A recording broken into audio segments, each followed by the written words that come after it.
Exactamente. Tiene universitario, qué increíble.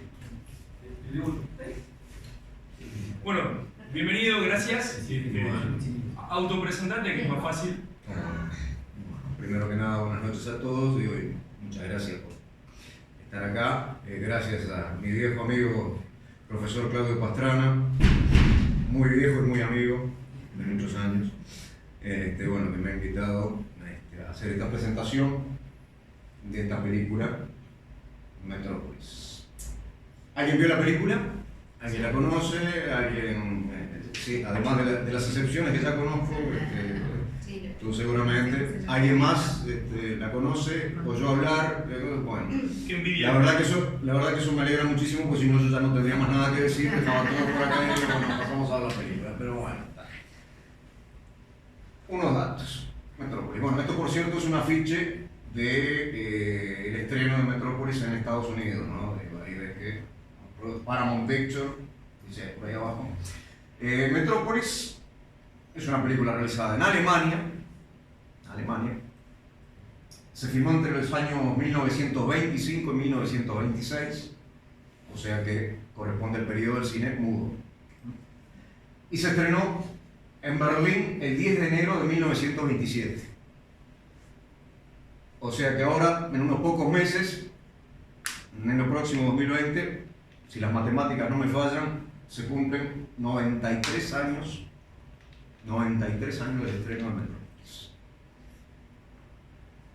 Metrópolis, el argumento, una historia de aventuras sumamente esquemática, sumamente clásica, con un héroe, un protagonista, que va a descubrir que tiene una misión para cumplir, para salvar la ciudad, con los antagonistas, o sea, los malos de la película, que van a tratar de impedir que el héroe lleve a cabo su misión, con un personaje que no creo que aparezca, no sé, creo que no aparece por primera vez en Metrópolis, pero se convierte en un clásico después, que es el personaje del científico loco. El señor.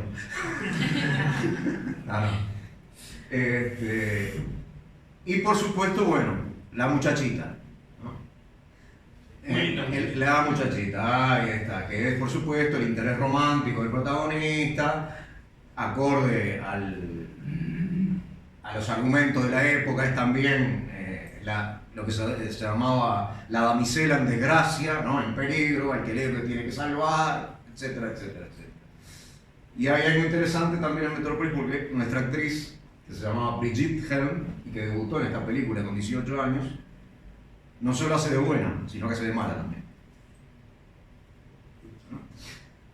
Ahora, hay algo raro acá, ¿no? Porque, ¿cuántas películas de hace 90 años, o mejor dicho, qué nos puede decir hoy en día a nosotros una película de hace 90 años? ¿Por qué nos puede interesar ver una película de hace 90 años? Como que no tiene mucho atractivo, ¿verdad? Es decir, la película muda, puede ser interesante para que le guste mucho el cine, pero ¿qué nos dice algo a nosotros después de 90 y pico de años esta película de estrenada? Bueno, les cuento algo. Yo creo que la última vez que chequeé en Google hay algo así como 1.600.000 entradas sobre Metrópolis. Acá yo tengo un par de libritos. Los vemos bien. Son estudios críticos recientes, relativamente recientes, sobre Metrópolis, y como esto hay unos cuantos más. 1.600.000 y pico de entradas en Google, ¿no? O sea que le descontamos las entradas de sitios como Amazon, eBay, ¿no? Que comercializan, ¿no? Se sigue, parece mentira, pero se sigue vendiendo hoy Metrópolis en formato DVD, Blu-ray. Entonces, ¿cómo es que hay tanto interés por una película de hace 90 y pico de años? Porque fue la primera. Porque fue la primera del género. Fue muy bien. Fue una de las primeras, y vamos a ver justamente. Metrópolis es lo que hoy, no sé si todavía eso es el término. Metrópolis fue una superproducción. No sé si todavía se utiliza ese término. Bueno, Una superproducción es un film de gran presupuesto, con una gran inversión en decorados, ¿no? En sets, con escenas multitudinarias, que por supuesto en la época no había más remedio para hacer escenas multitudinarias que contratar gente. Hoy en día, con las imágenes generadas por computadora, bueno, preciso 1 millón de, sí, cómo no, ahí tenés 1 millón de personas yendo por un... Bueno, en esta época evidentemente no, las escenas multitudinarias que vemos en Metrópolis se hicieron con personas reales, obviamente, ¿no? Pero, es verdad, Metrópolis fue una superproducción, pero no fue la primera. Iba a ser los secretarios. Bueno, Puedo decirme yo voy a cambiar. fíjense, ya las superproducciones empezaron una década antes. Concretamente empezaron en Italia. Italia fue el primer país que empezó a hacer esas grandes reconstrucciones. Por ejemplo, esta que vemos aquí, que se titula Cabiria, y es del año 1914. Esa misma. Ahí está. Después en Estados Unidos, unos años después, en 1916, hizo esta película llamada Intolerancia, que es una de las películas fundacionales del cine. Digo, da para hablar en algún otro momento. Se dice que el director de esta película, Griffiths, había visto justamente Cabiria y dijo, yo voy a hacer algo mejor y más grande, ¿no? Fíjense, no sé si se ve bien, la escala, ¿no? De la monumentalidad de los decorados. ¿No? Esto que ven acá, aunque parezca mentira, son personas reales. Bueno, ya en el año 1916 se podía hacer una cosa así. Los 10 mandamientos en 1923, que le hizo Cecil B. DeMille, no recuerdo, y Ben-Hur en 1925. Esta le hizo un tal Fred Mille, no recuerdo. Los 10 mandamientos y Ben-Hur, 30 años después, de la década del 50, de las dos se hicieron remakes. ¿Sí? Los 10 mandamientos en 1956 y Ben-Hur en 1959. Las dos con el mismo protagonista, Charlton Heston. No sé si lo conocen, si lo quieren nombrar. Bueno, Charlton Heston, que hacía de Moisés en los 10 mandamientos en 1956, y de Ben-Hur, el protagonista, en 1959. Ya acá ya hablábamos de otra cosa, ¿no? Esto que vemos de los años 20 y eso, la pantalla era más o menos así, cuadradita, y lo que se veía era eso. Ya en los 50, bueno, teníamos pantalla gigante, super color y otro nivel de producción, ¿no? Digo, ¿por qué? Porque ya en los primeros años 50 aparecía la televisión. Y entonces toda la industria cinematográfica dijo, bueno, tenemos que competir con ese invento que nos está robando gente. Entonces, para competir con la pantallita chica de la televisión, que era en blanco y negro hasta ese momento, empezamos a hacer esas superproducciones colosales, a todo color, a pantalla gigante, de punta a punta, todo eso, ¿no? Ahora, si yo les muestro estas 4 fotos, de estas 4 superproducciones, a ver, les tiro una pregunta. ¿Qué tienen en común? A ver, ¿qué les parece? Son todas en pasado. O sea, son todas. Punto para la señorita. Sí, estás orgulloso. Sí, salió la madre. Ahí está. Efectivamente. No, Todas son recreaciones de épocas pasadas. ¿Verdad? Bueno, Metrópolis, hasta donde yo sé, es la primera superproducción que mira al futuro, que se plantea justamente esa pregunta de cómo podría ser el futuro. Reitero, que yo sepa, hasta que aparezca otra información que me diga, no, hubo algo antes, puede ser, no sé. Pero hasta donde yo sé, Metrópolis es la primera superproducción con esas características, grandes decorados, escenas multitudinarias, etcétera, etcétera, etcétera. Efectos especiales, cuidado, efectos especiales especialmente inventados y desarrollados para hacer esa película. Para ver esa visión, para tener esa visión hacia el futuro. Y esa visión hacia el futuro, que para nosotros obviamente no es nuestro futuro, pero sin embargo, como les dije, sigue despertando discusiones, interrogantes, estudios, etcétera, etcétera, etcétera. Entonces, ¿por qué? Bueno, vamos a tener que viajar imaginariamente en el tiempo y situarnos en el mundo de donde surge Metrópolis. ¿Sí? para ver qué es lo que tiene para decirnos esa película, si es que algo tiene, y por qué todavía sigue despertando tanta polémica, tanta discusión. Tiro otra pregunta, bueno. Tiro otra pregunta. ¿Vieron algo? No. ¿Vieron algo? Bueno, vale. La mano más rápida que la Claro. Empezamos bien el siglo XX, señoras y señores. Empezamos bien el siglo XX. Con este acontecimiento para nada glorioso. 1914-1918, Primera Guerra Mundial. Bueno, digamos que fue, ese tema para profesores de historia obviamente, que yo no lo soy, pero fue la primera gran matanza a escala industrial, vamos a decir, de esa manera, ¿no? Aparecen nuevas armas, los tanques, los famosos tanques, hacen su aparición aquí en la Primera Guerra Mundial. La aviación como arma. Si no recuerdo mal, el primer vuelo de los hermanos Wright había sido en 1903. O sea que apenas 11 años después ya el aeroplano, el avión, se había convertido en un arma de guerra. Somos fantásticos realmente para desarrollar armamento, convertir El gas mostaza. bueno, y esa también, por supuesto. Hasta ahora tiene el privilegio, la Primera Guerra Mundial, de ser la única guerra oficial donde se utilizaron armas químicas, las famosas armas químicas, con consecuencias desastrosas, ¿sí? Gente quemada por el gas, desfigurada, ¿no? Bueno, por supuesto, heridos, mutilados y algo así como 10 millones de muertos haciendo la guerra. Fue en su momento, hasta ese momento, hasta que fue superada, como no, por la Segunda Guerra Mundial, había sido el conflicto más terrible, el conflicto armado más terrible jamás vivido por la humanidad. Y fíjense una cosa, se le llama la primera Guerra Mundial, pero si no me equivoco los historiadores, más acá en el tiempo, prefieren llamarla la Gran Guerra Europea, porque en realidad el centro de los combates, el centro de la lucha se desarrolló en Europa, ¿no? Concretamente por aquí, la zona de la que era la frontera entre Francia y Alemania, aunque después, claro, intervinieron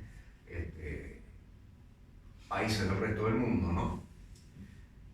Pero fíjense cómo cambió en 4 o 5 años, cómo cambió el mapa de Europa. Este era el mapa previo a la Primera Guerra Mundial, ¿no? Francia por un lado, Inglaterra, el Imperio Alemán, acá, y el Imperio Austrohúngaro, que se llamaban las potencias centrales. Y fíjense lo que quedó después, ¿no? Esto parece un rompecabezas de distintas nacionalidades, de distintas naciones, ¿no? Todo esto que, digamos, lo cubría el manto del Imperio Austrohúngaro y el Imperio Alemán, ¿no? Y le daba una cierta unidad, agarrada con violines, pero unidad al fin, ¿no? Bueno, pasa a ser un conjunto de naciones independientes, cada una con sus intereses, con sus problemas, etcétera, etcétera. Bueno. Y esta partición del mundo, evidentemente, después trajo otros conflictos y otros problemas, ¿no? Bien.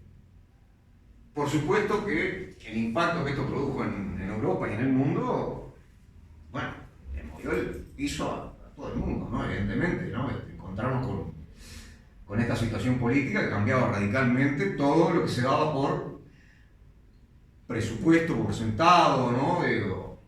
No sé, destruyó un montón de seguridades a nivel tanto institucional, político y a nivel personal, ¿no? La gente, mucha gente, después del desarrollo de la guerra, quedó pensando, bueno, ¿y aquí qué ha pasado y dónde estamos ahora? ¿No? O sea, todo entró en cuestión. Todo entró en un cuestionamiento fuertísimo. Las monarquías, esto eran monarquías poderosísimas, ¿no? Tanto Alemania como el Imperio Austrohúngaro. Ya el concepto de monarquía, que ya, bueno, desde la Revolución Francesa ya venía en entredicho, bueno, con esto, bueno, peor. Entonces, en Alemania comienza la experiencia de la democracia.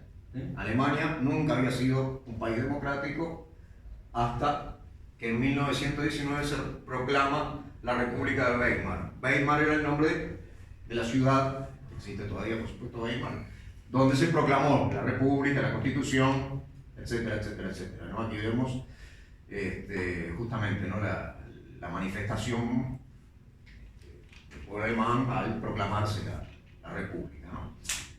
Bueno, la República de Weimar tiene un balance ahí. O sea, empezó siendo un desastre, porque Alemania estaba destruida económicamente, moralmente. Y terminó con el nazismo, así que no creo que terminó bien, ¿no? Pero un periodo justamente, empezó como un desastre. Un periodo por ahí por el año 1924, por ahí pasó, que la cosa, bueno, se acomodó un poquito, digamos, ¿no? Bueno, se podía vivir. En 1929 cae la bolsa de Nueva York y arrastra a todo el mundo consigo y otra vez empiezan todos los problemas de la mente. Bueno, los gobiernos, los gabinetes de gobierno, por el sistema político alemán, prácticamente duraban 3 meses y se venían abajo, una cosa así, una locura. Bajaba un primer ministro, subía otro, caía un presidente, caía el parlamento, era una atrás de otra, así, ¿no? Hasta que se llegó un momento donde se estabilizó y después del Prague del 29 volvimos a las andadas. Y sí, y todo esto cierra en 1933, cuando a Hitler le otorgan la Cancillería, o sea, lo que vendría a ser el primer ministro de la República. Y bueno, lo que vino después es capítulo aparte, ¿no? O sea que la experiencia democrática también para los alemanes fue un sacudón bastante complicado, ¿no? ¿Qué sigue por ahí? Bien. En esa época, también, primeras décadas del siglo XX, se desarrolla el maquinismo, con la introducción del trabajo en línea de montaje. Si vieron la película de Charles Chaplin, Tiempos Modernos, bueno, ahí van a ver al comienzo una espléndida caricatura, véanla también, si pueden, Tiempos Modernos, de 1936.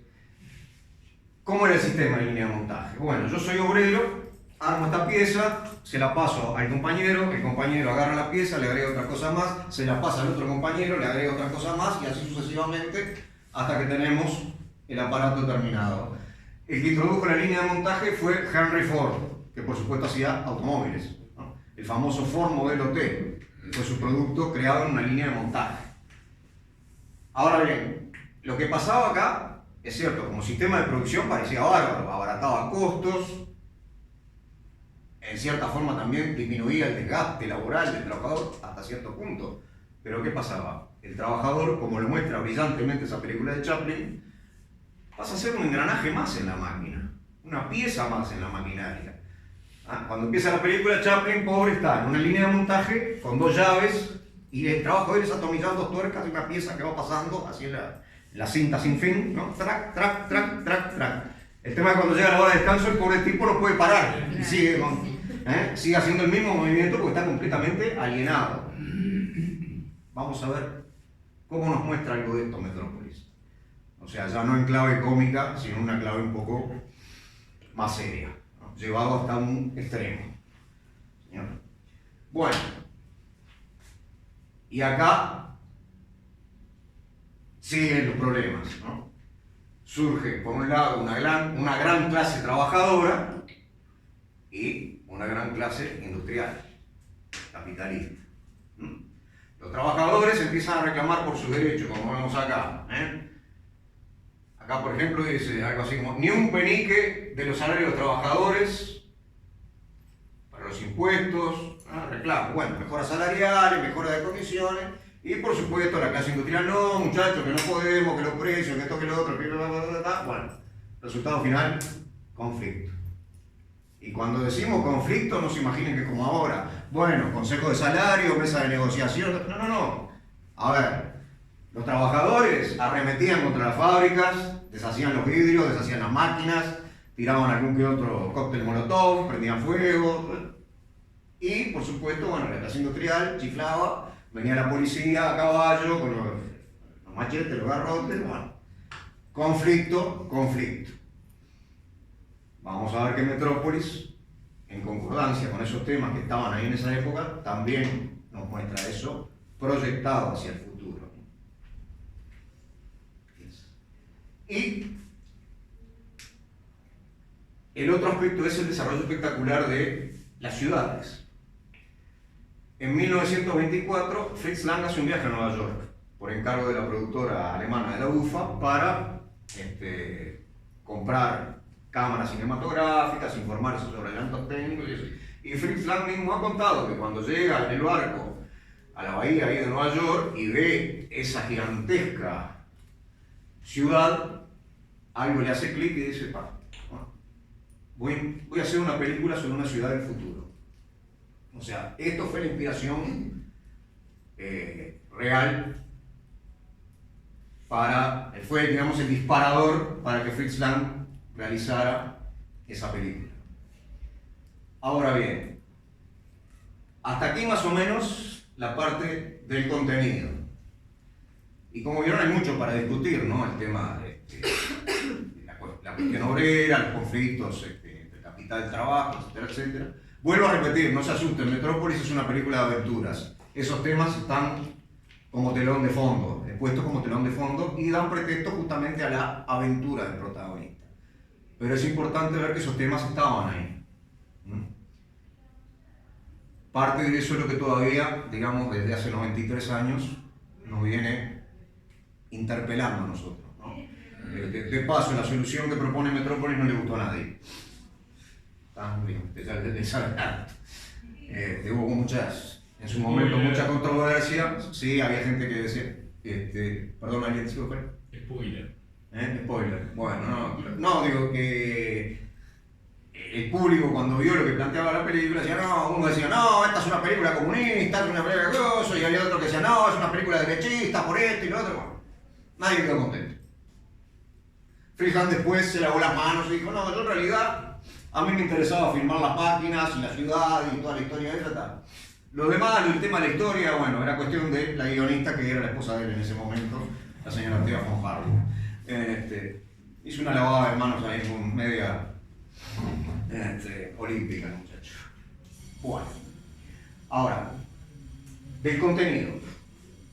Vamos a ver la forma en que se nos presenta Metrópolis.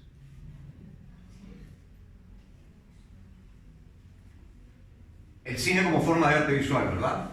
Bueno, pero veamos esto. La pintura como forma de arte visual. Me estoy metiendo en los terrenos de la profesora. Muy atrevido. ¿Perdón? ¿Quieres pasar? No, gracias. Tengo mis dedos. Bueno, ahora, pregunta para el público. ¿Qué diferencia vemos en estas dos pinturas?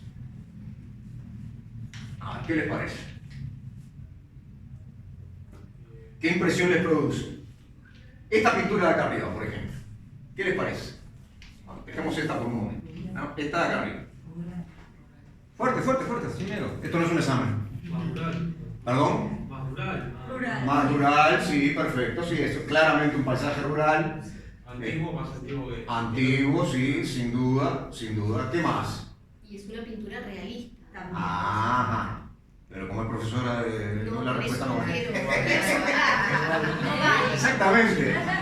Digo, Hay verde ahí. podemos imaginarnos en un paisaje como este, ¿no? Y es admirable además la paciencia del artista en tratar de reproducir cada detallecito, ¿no? Mínimo, pinceladita por pinceladita, acá no se aprecia muy bien, pero todo esto son toquecitos de pincel, ¿no? Para hacer las hojas de los árboles, el techo de la cabaña, las figuras estas, ¿no? Todo eso, ¿no? Ahí está, sí, es una pintura de corte realista, o sea, podemos imaginarnos un día ir paseando por un camino así como ese y decir, sí, nos encontramos un paisaje parecido a este.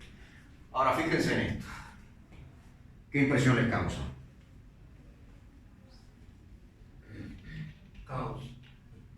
Caos. Pero alguna vez, digo, esto ya es un paisaje, digamos, urbano. Ahora, ¿alguna vez vieron una ciudad así? Si salimos ahí a la azotea y miramos la ciudad de Montevideo, ¿vemos algo así? Es interpretativo, es abstracto. Es interpretativo. Exactamente. Exactamente. Me olvidé que hay un artista plástico entre nosotros. Me olvidé. Este público está comprado. Y no sé lo que me costó. Exactamente. Después, en realidad, ya antes, hacia 1860 y pico, por ahí, se produce la primera gran revolución, digamos, del arte. Corríjame, profesora, por favor, porque estoy tocando de oído acá, sí.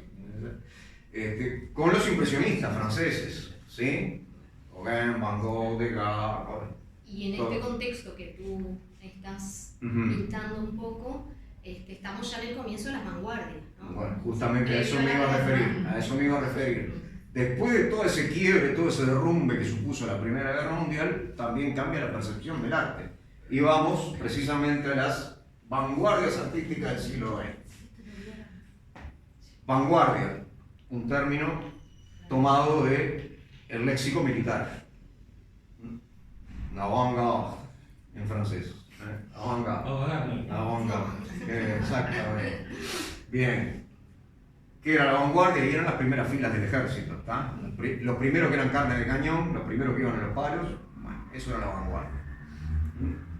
Y los artistas, se ve que también bastante influidos por ese léxico militar, bueno, se autoproclamaron ellos la vanguardia de las artes, o sea, los primeros que estamos adelante de todo y dejamos atrás todas esas representaciones realistas y detalladas. No. Nosotros vamos a plasmar el mundo, a plasmar nuestra representación no tal como nosotros lo percibimos. Por supuesto, las percepciones eran muy subjetivas, ¿no? Por decirlo lo mismo.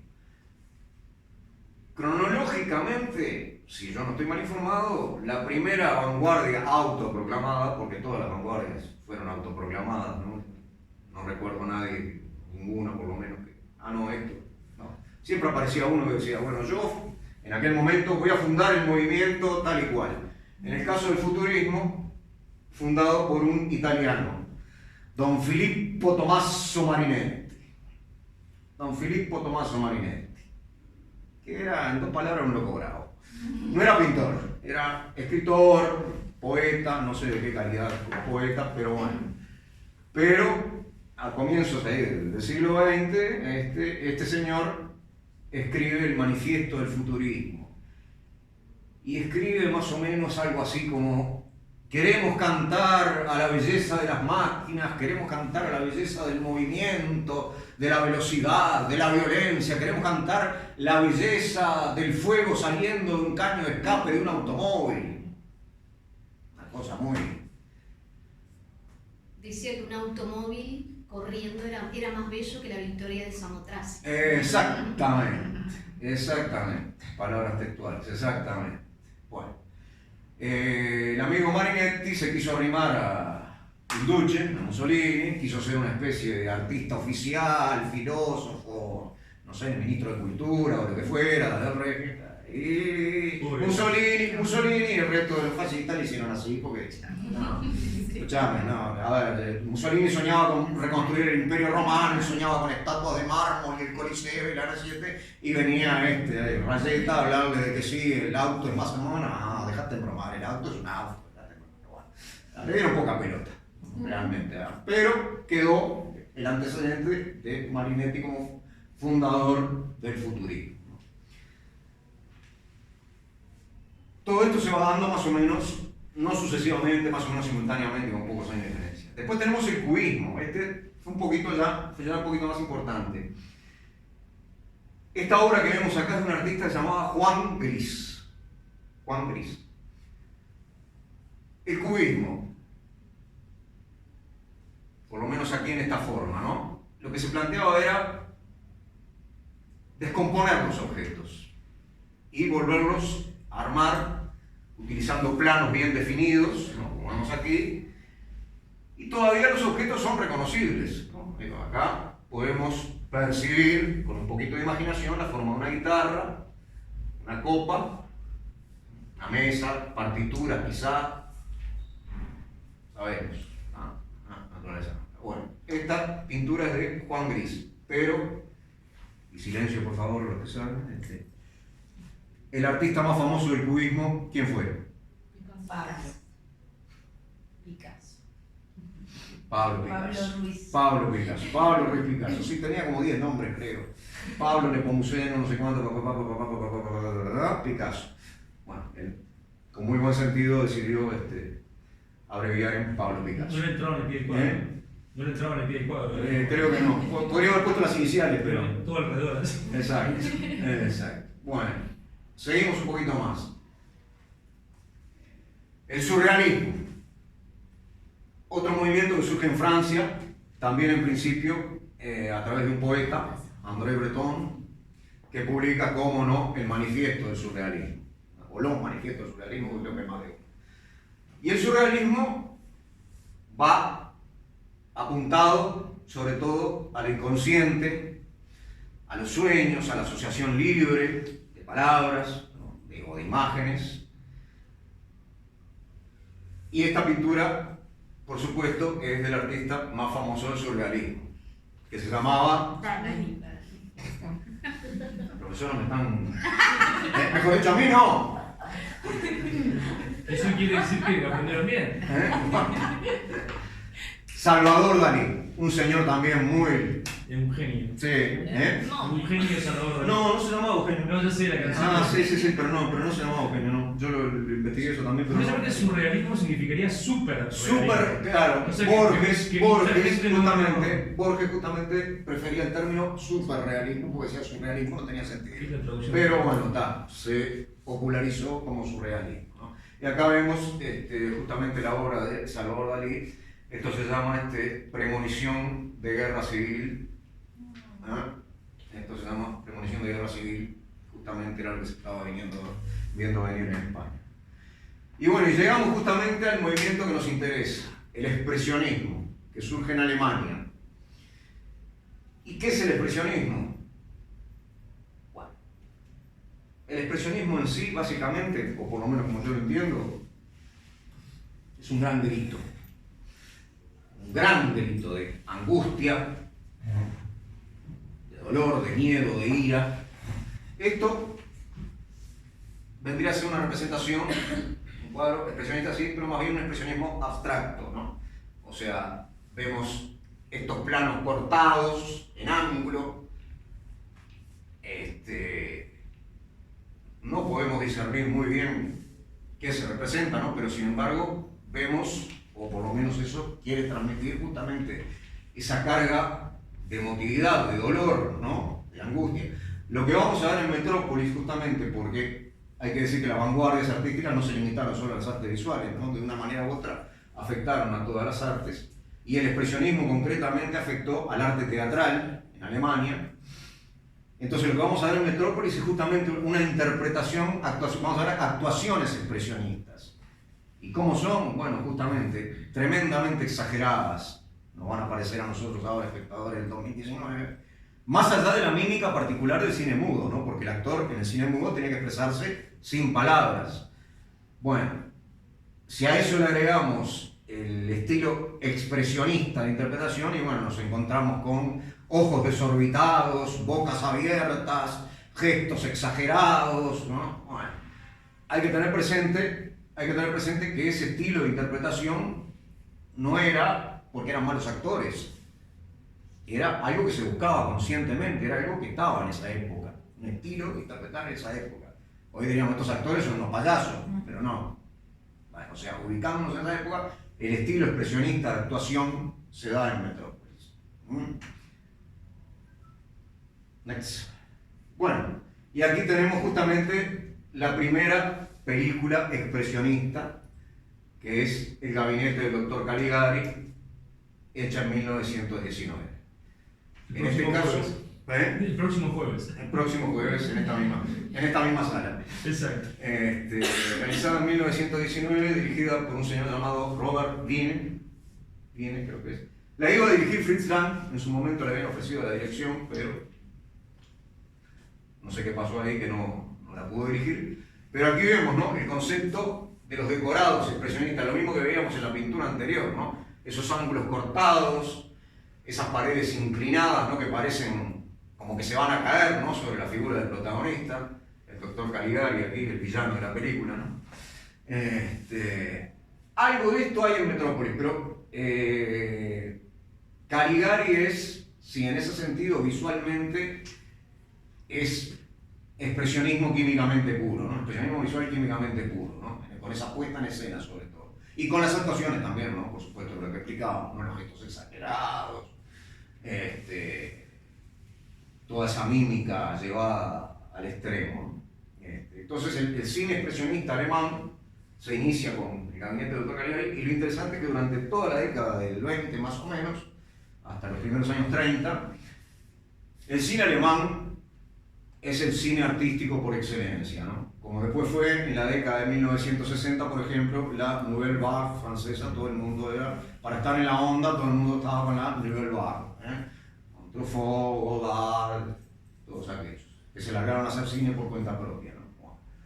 En aquel momento, en los años 20, el expresionismo alemán era lo máximo en sí, ¿no? Y merecidamente. Entre otras cosas, el cine alemán también, si bien no fue cronológicamente el primero, pero sí dio pie al género de películas de horror, ¿sí? La primera gran película de horror, de terror, como quieran llamarle, es Nosferatu, una adaptación de Drácula, que la llamaron Nosferatu y le cambiaron todos los nombres a los personajes para hacerle la moña a todo el tema de los derechos de autor, etcétera, etcétera, etcétera. Ya había práctica de eso también, en eso no hemos cambiado mucho, ¿no? Sí, la película de Carnaval fue pirateada, pero... Sí, por supuesto, ¿no? Ahí va, sí. Gracias, Internet. Que después el cine de terror, con el ascenso del nazismo, muchos de los cineastas alemanes, Fritz Lang incluido, emigran a Estados Unidos y llevan justamente toda esa imaginería oscura, oblicua, retorcida, a Estados Unidos, y ahí es donde empieza el gran ciclo del cine de terror en Estados Unidos, con el cine de monstruos, Drácula, Frankenstein, la momia, el hombre lobo, etcétera, etcétera, etcétera, ¿no? Todo eso surgió de esa Alemania de posguerra de los años 20. Y acá hay otra cosa interesante que también vamos a ver reflejado en Metrópolis. Un señor llamado Karl Čapek, que era dramaturgo, era checo, era nacido en lo que hoy es la República Checa. Y en 1921 estrena una obra teatral titulada R.U.R. ¿Y por qué es interesante esta obra?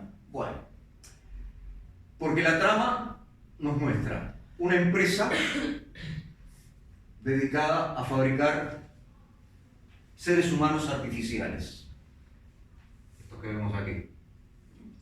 Esto, por supuesto, es una foto, una puesta en escena, ¿no? Digo, esto nunca se llevó al cine, que yo sé. Estos personajes en la obra son seres humanos sintéticos, artificiales. Y el propósito de la empresa es justamente proporcionar al mundo trabajadores baratos. Hay un diálogo entre la protagonista y el director de la fábrica que le pregunta, dice, ¿cuál sería para usted el mejor trabajador? Y la muchacha con toda su ingenuidad dice, y bueno, no sé, el más honrado, el más trabajador, el más dedicado. No, le dice, no, el más barato. Y eso es lo que vamos a proveer con estas personas sintéticas. Lo importante de esto, lo interesante, que en 1921 este señor Karl Čapek le da un nombre a estas criaturas, a estos seres humanos sintéticos. No los llama seres humanos sintéticos, les pone un nombre específico. Un nombre que deriva de un vocablo, dale para atrás que no terminé. Un nombre que deriva de un vocablo checo, del idioma checo, que significa trabajo forzado. Y esa palabra es robot. Y el título de la obra, la sigla de la obra es Robots Universales de Rossum. Rossum es el fundador de la fábrica, ¿no? Entonces ahí tenemos los primeros robots que aparecen no en una novela, no en una película, sino en una obra de teatro, curiosamente, ¿no? Teatro de ciencia ficción. Suena medio raro, ¿no? No tuvo mucho andamiento, La obra es mediocre, vamos a decir la verdad, la obra en sí es mediocre, pero este señor pegó con ese término, robot. Aunque en realidad, como vemos, los robots no son máquinas, no son autómatas o androides, no sé. Esto vendría a ser un antecedente lejano, si ustedes lo quieren, de Blade Runner. Si vieron la película Blade Runner, la original, la del año 1982, no la que se hizo hace poco, que más o menos. Que en la película se llamaban replicantes, o réplicas, para ser más exactos, ¿no? Bueno, esto es lo que proponía esta obra de teatro, la creación de seres humanos artificiales. Y esto lo vamos a ver en Metrópolis, de una manera especialmente hermosa, realmente. Realmente. Bueno, ya estamos terminando. Los creadores de Metrópolis: Fritz Lang, director, y Thea von Harbou, guionista. Fritz Lang, después de 1930 y poco, después del ascenso del nazismo al poder, se escapa a Estados Unidos, sigue su carrera como cineasta, pero ya en un plano más realista. Él llevaba realizadas unas cuantas películas de Alemania, en los años 20, de género fantástico. Los Nibelungos, por ejemplo, que se inspiraban en un poema medieval y que viene a ser algo así como el tatarabuelo de Juego de Tronos, aunque les parezca mentira. ¿No? Si han visto Juego de Tronos, bueno, pueden ver los Nibelungos. Acuérdense que estamos hablando de una película de los años 20, pero ahí van a ver algo muy parecido a lo que era Juego de Tronos, con dragón incluido y todo. Por supuesto, el dragón de la película es para reírse o para llorar, ¿no? Pero bueno. En Estados Unidos, Freelance se dedica a hacer western, películas policiales, algún thriller ahí bastante bueno al estilo de las películas de Hitchcock, por ejemplo, ¿no? Y bueno, y muere en 1976. Y doña Thea se quedó en Alemania, le hizo, como dicen, la claque, ¿no? a Hitler, ¿sí? Adhirió al nazismo, bueno, después fue procesada. A ver, no fue una criminal de guerra, o sea, no torturó a nadie, no fue guardiana de campo de concentración ni nada, pero sí, como digo, le hizo el aplauso a Hitler, al nazismo, etcétera, etcétera, etcétera, y bueno, pero queda su contribución porque ella fue la co-guionista, además de ser en su momento la esposa de Fritz Lang, fue la co-guionista de todas esas grandes obras del cine alemán que hizo este señor, ¿no? Destino, Los Nibelungos, Metrópolis, Espías, una película policial, El Doctor Mabuse, una película muy interesante donde aparece la figura del supercriminal, vamos a decir que... ¿Primera mujer en la luna? Y en 1929, La Mujer en la Luna, ¿sí? Esa película es interesante porque en esa película surge la famosa cuenta hacia atrás, 10, 9, 8, antes del lanzamiento. Comentó Fritz Lang un poco sarcásticamente diciendo, sí, ¿qué quería que hiciera? ¿Sí? Si empezaba a contar hacia adelante, ¿dónde terminaba? Y que por eso se me ocurrió hacer la cuenta hacia atrás, puramente por razones prácticas. No más, y estamos ahí. Bueno, y esta foto a mí me gusta especialmente. Aquí vemos a Fritz Lang haciendo algo en la batería, no sabemos qué, pero algo. Brigitte Helm, la actriz protagonista de Metrópolis, con el saxo, y Thea von Harbou en el piano. ¿Y por qué me gusta esta foto especialmente? Y bueno, porque nos aleja un poco esa idea del alemán cuadrado, militarista, serio, sin sentido del humor. No.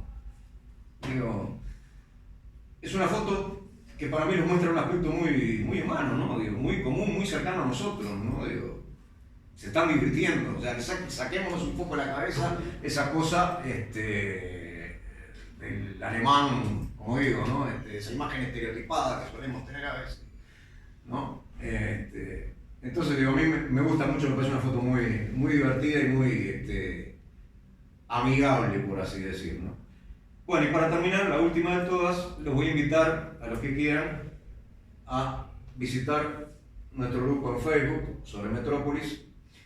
Lo pueden buscar. Está en inglés porque, bueno, apuntábamos al crearlo, a expandirlo, ¿no? Ahí va, que fuera un poquito más amplio, ¿no? Bueno, en este momento ya somos la asombrosa cifra de 170 miembros. Ya llegamos a 170, sí, sí. Vamos bien. Esta señora, les cuento a la pasada, esta señora que tiene acá, que puso la foto inclinada, la mayor, es la hija la hija del escultor que diseñó esta figura que es justamente el robot de Metrópolis, ¿no? Y bueno, la verdad que cuando yo me enteré quién era esta señora y se unió al grupo, aquí vemos al profesor Pastrana, por cierto, también. Cuando yo me enteré quién era esta señora y se unió al... Todo yo. Ajá. Y se unió al grupo, la verdad que a mí me emocionó mucho, ¿no? Bueno, yo los dejo por acá, digo... la versión que tenés, que están los títulos. Están en alemán con subtítulos en español. Ah, pues, perfecto. No te iba a preguntar porque... Su purismo acepta eso. ¿Sí? Su purismo acepta eso. Si no están en portugués.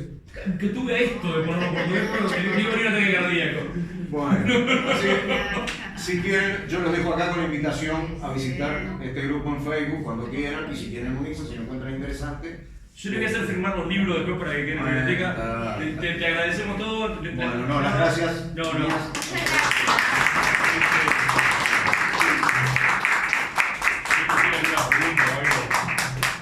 Se va la doctora.